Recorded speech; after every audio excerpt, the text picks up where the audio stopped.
Baik teman-teman, selamat datang kembali. Pada kesempatan kali ini saya akan membahas analisa saham untuk periode tanggal 18 Mei 2022 sampai dengan besok tanggal 19 Mei 2022. Jadi pada saat saya bahas itu masih sesi satu break ya. Jamnya sekarang jam 12.42 waktu Indonesia bagian Barat. Ini saya bahas videonya yang bagian kedua. Bagian pertama saya sudah bahas BBCA, MDKA, Telkom, Unilever, Care, BBNI, NATO, dan BEPS ya, BIBS. Jadi yang untuk bagian kedua ini saya akan bahas 8 saham juga. Lanjut mulai dari pertama saya akan bahas mengenai ESA. Sebelum saya bahas mungkin harapan saya ya, kalau bisa nontonnya dari awal sampai akhir ya. Karena kalau watch time-nya naik, kalau yang banyak yang nonton dari awal sampai akhir, mudah-mudahan semakin direkomendasikan YouTube ya. Kalau semakin direkomendasikan oleh YouTube, view-nya naik. Kalau view-nya naik kan berarti semakin banyak orang yang tertarik beli ya. Ya kalau banyak orang yang beli, mudah-mudahan harganya naik. Ya kalau harganya naik, kita bisa profit bersama ya. Kurang lebih seperti itulah harapannya. Jadi langsung bahas ke ESA ya. ESA kalau kita perhatikan di sini gambar garis-garisnya untuk support resistennya sudah saya berikan. Memang saya sebutkan buy and weakness areanya di 1000 atau 900 ya. Tapi ternyata nggak dikasih Pak Sunar ya. Ikutin aja garis yang sudah saya berikan di atasnya. Ya, jadi garis-garis ini untuk acuan support resistennya. Kalau dia berhasil naik, kita boleh mulai buy. Buy-nya bertahap aja. Memang secara trennya ini masih konsolidasi, tapi dia di jalur uptrendnya ya. Jadi masih cukup bagus. Intinya selama bertahan di atasnya 1000 itu masih ada harapan ESA untuk breakout lagi ke atas 1600 masih memungkinkan. Kalau mau buy sekarang bagaimana Pak Sunar yang belum punya? Yang sudah punya dulu ya, pasang stop loss-nya di 1200 dan maksimum di 1000 ya, atau pakai acuan 1175 ya, swing low di sini. Itu yang sudah punya. Kalau yang belum punya, kalau mau buy sekarang boleh, atau sekalian tunggu breakout ke atas. Jadi kalau istilahnya itu buy hasil higher ya. Jadi naik ke atas 1400 buy, berikutnya setiap kelipatan Rp50 atau Rp100 boleh tambah lagi atau average up. Mungkin ada yang tanya, oh Pak Sunar ini 1600 kan resistennya itu kan sudah dekat, ya kan? Ya kita sih kalau bicara mengenai analisa teknikal ya, jangan sampai resisten itu menjadikan tembok yang menghalangi kita untuk profit lebih tinggi lagi. Jadi fokusnya di sini pada trennya, memang ini masih sideways di jalur uptrendnya, tapi sejauh ini uptrendnya masih cukup bagus ya. Nah, jadi masih ada harapan untuk breakout lagi ke atas 1600 dengan target berikutnya di 1800 dan 2000 untuk ESA.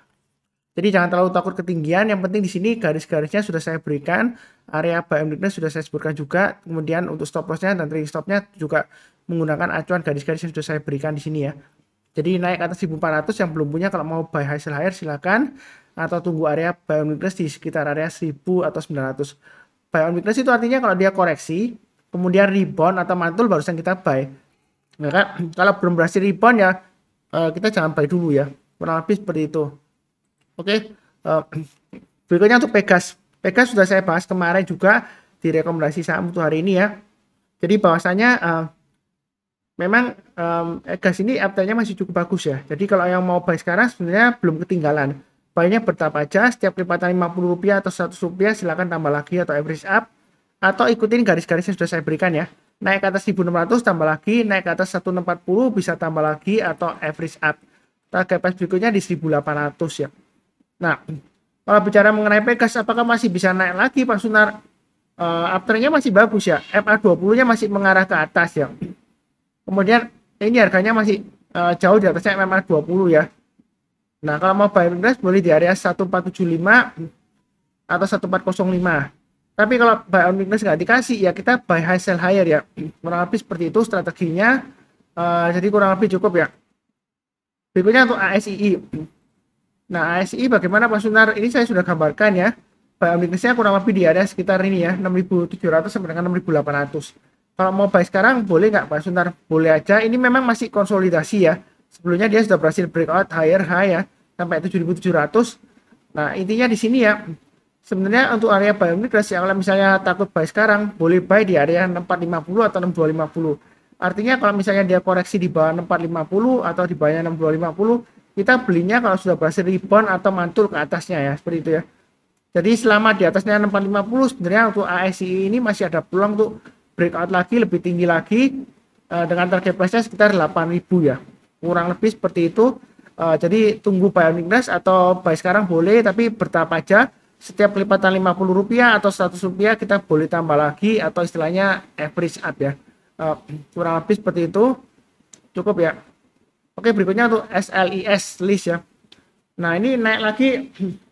Bagaimana Mas Sunar? Ini saya nggak tahu ya, saya belum cek beritanya kenapa masih naik lagi. Tapi saya lihat di price actionnya ya. Jadi saya gambarkan dulu untuk Fibonacci extensionnya, Fibonacci retracementnya ya. Jadi saya gambarkan di sini, kemudian di sini. Sebenarnya untuk selisih ini, kalau misalnya Anda mau buy secara teknikal, ini dia masih downtrendnya masih kuat, walaupun dia sudah rebound 3 hari terakhir ya. Nah, kalau mau buy menurut Fibonacci retracement, kalau ingin tahu mengenai Fibonacci retracement dan Fibonacci extension, bisa nonton ada 3 video edukasi ya. Saya kasih linknya di video deskripsi di bawah ini. Jadi intinya selama di bawahnya Fibonacci retracement 38,2%, sebenarnya untuk saham selisih ini masih dikatakan resiko downtrend ya, walaupun sudah mulai naik ya kan. Jangka pendeknya memang rebound, volumenya tinggi. Kalau Anda mau buy sekarang boleh nggak Pak Sunar? Sebenarnya masih resiko, lebih baik tunggu aja, minimal tunggu berhasil naik ke atasnya ini ya, kurang lebih di area Fibonacci retracement 23,6%-nya di atas 540. Jadi pakai strategi buy high sell higher. Kalau naik ke atas 540 silakan buy.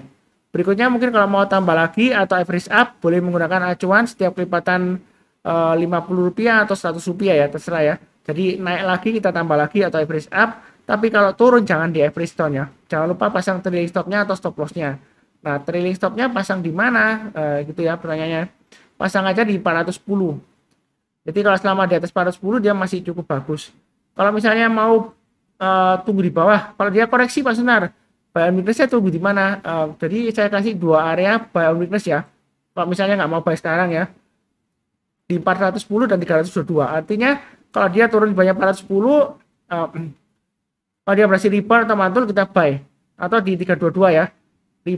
Turun koreksi kemudian rebound mantul barusan kita buy ya. Buy-nya bertahap aja, jangan terlalu takut dan jangan terlalu agresif ya. Kurang lebih seperti itu untuk SLIS. Saya nggak tahu ya, ini ada aksi korporasi apa ya, kok tiba-tiba dia naik. Silakan cek beritanya. Kalau yang tahu silakan bantu ditulis komentar ya, ditulis di kolom komentar ya. Kira-kira misalnya, oh Pak Sunar itu ada aksi korporasi right issue atau penerbitan obligasi atau akuisisi atau memang fundamentalnya membaik atau gimana, saya nggak tahu ya, saya nggak baca beritanya. Jadi silakan tulis di kolom komentar, kurang lebih seperti itu ya. Cukup ya. Berikutnya untuk AMRT. Jadi AMRT dia masih naik lagi ya. Dia akan berusaha untuk breakout resistennya di sini ya. Kalau kita gambarkan di sini, memang target price-nya yang sesuai dengan Fibonacci extension 127,2% yang sudah saya gambarkan di sekitar area 1850 ya. Jadi kali ini dia akan berusaha untuk breakout ke atas 1775 untuk AMRT. Nah, AMRT apakah ada aksi korporasi? Biasanya sih sentimennya dividen ya, tapi ini ada rapat umum pemegang saham tanggal 25 Mei ya, jadi masih belum ya. Sejauh ini area buy on weakness-nya sudah saya sebutkan di 1550 dan 1410. Jadi yang ikutin saya harusnya sudah buy ya di sini ya, 1550 ya, karena ini sudah saya gambarkan sebelumnya. Kalau yang mau buy sekarang bagaimana? Sebenarnya nanggung ya. Lebih baik tunggu sekalian area buy on weakness-nya di 1550 atau di area 1410. Artinya kalau dia koreksi kemudian berhasil rebound mantul barusan kita buy. Kalau dia belum berhasil rebound belum mantul ya jangan buy dulu karena masih resiko ya. Walaupun ini uptrendnya masih bagus ya, sideways tapi di jalur uptrendnya ya. Maksud saya resiko karena ini dekat dengan resistennya.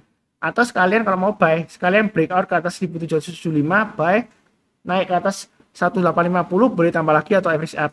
Kalau dia masih breakout lagi, ini kemungkinan bisa naik tinggi lagi ya, sampai 2000 sampai 2100-an kurang lebih ya. Jadi saya gambarkan di dua area di sini ya, 2000 sampai dengan 2100 itu untuk AMRT. Jadi mudah-mudahan aja masih sukses bisa naik lagi ya, kurang lebih seperti itu. Oke, berikutnya untuk SGER atau seger ya.